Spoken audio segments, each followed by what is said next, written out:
May it please the court. Joe Smith stands before you today because he was injured by the defendant, Peter Jones's actions of negligence. The state contends that Peter is guilty of violating the assault while hunting statute. This case involves a lot of different pieces of information, and the night of the accident is like a puzzle. Today, I want to put these pieces together for you to have a better understanding about this case. So what I'm going to do for you today in my opening statement, hopefully, is give you a general outline of what this case entails. And I hope that you can see pieces from evidence from the night, and that should fill you in on the details. I would like to explain the elements of the crime and then paint the picture from the facts. When it all comes together, what you will see at the end is that although Peter may not have intended to hurt his friend, he is guilty of the charge of assault while hunting because all aspects of the charge were met. Peter will testify about the accident. He will say that the dropping of the gun was merely accidental. He had no intention of hurting his friend and that he did not act recklessly. But you cannot say that his testimony is believable because it is inconsistent. However, in order to get to the ending, we must start at the beginning. So, the issue in this case is whether Peter is guilty of violating the statute while hunting. The story begins with my client, Joe Smith, and his friend, Peter Jones, preparing to go hunting one weekend. The two friends had had a couple of beers and decided to shoot empty targets behind Joe's house. While Peter was setting up the targets to practice on, he shot at a turkey in a field near him instead of shooting at the targets. However, instead of shooting at the turkey, Peter recklessly shot Joe in the arm, causing an injury to him. The defendant is going to say how the dropping of the gun was accidental. Although that might be true, Peter should have warned his friend that he was about to open fire. Peter is an experienced hunter, and as a hunter, Peter acted negligently and wronged his friend in the process. Peter had a breach of duty 4 ways. A, by not warning the other hunter that he was about to fire a deadly weapon. He knew and still disobeyed the laws and regulations of hunting. He did not practice safety rules and did not wait for a clean kill. These are aspects that all hunters should know. I want to continue to explain the aforementioned facts from the night of the accident. It is essential to mention the statute of assault while hunting so that you have a clear understanding of why Peter should be found guilty.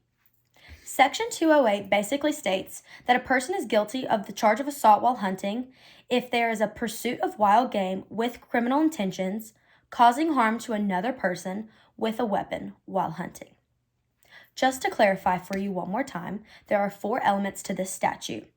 Number 1, being that a person caused.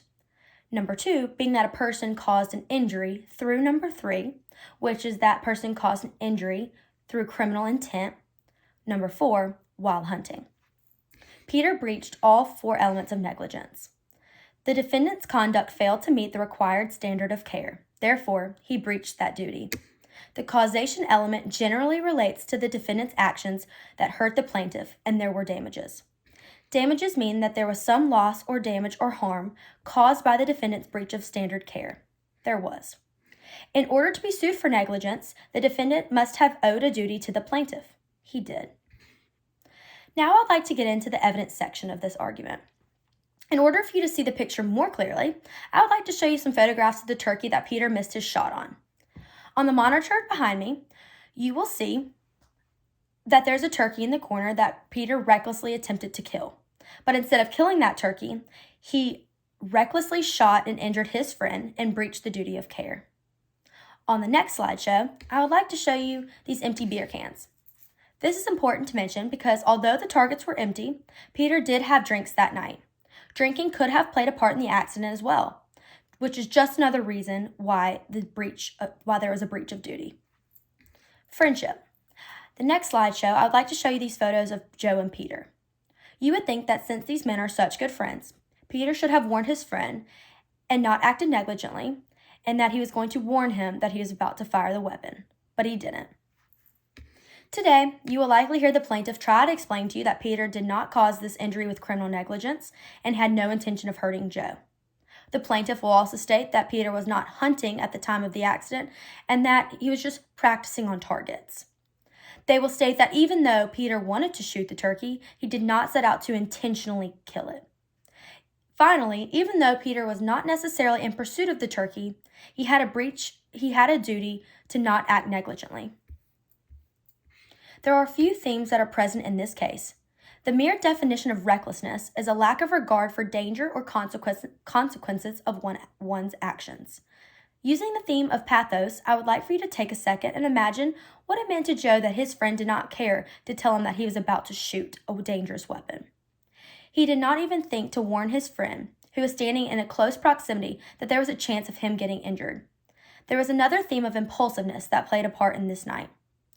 Peter had a due diligence and a right to hunt responsibly that night, and he broke that trust and obligation. The Logos existed even before the event happened. There should have been logic and reasoning before the event occurred, and Peter disregarded that. This all comes down to you, the jury. The most important decision that you have to make about this case is whether you're going to find Peter guilty or innocent on the charge of assault while hunting. Peter testified that he did not mean to drop the gun while hunting, had no intention of hurting his friend, and he did not act recklessly, but his testimony was inconsistent. Ladies and gentlemen, today I ask that you pay attention to the facts before you and see that Peter is guilty of the charge of assault while hunting. Thank you.